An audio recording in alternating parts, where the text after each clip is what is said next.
Kung naghahanap kayo ng magandang lip cream, may i-recommend ako sa inyo.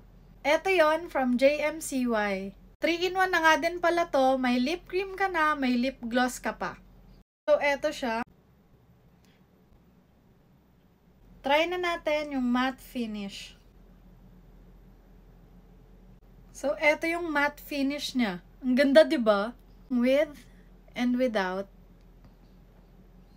Try na natin yung lip gloss. Shade NR06. Alam nyo ba kung bakit ganito to kaganda?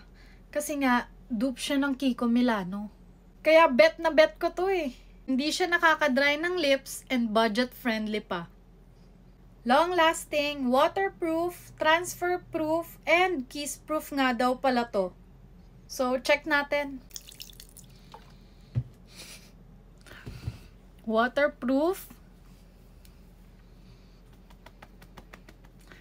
transfer-proof, kiss-proof. Wala. So, totoo nga. So, alam nyo na. Magpabudol ka na din sa product na to.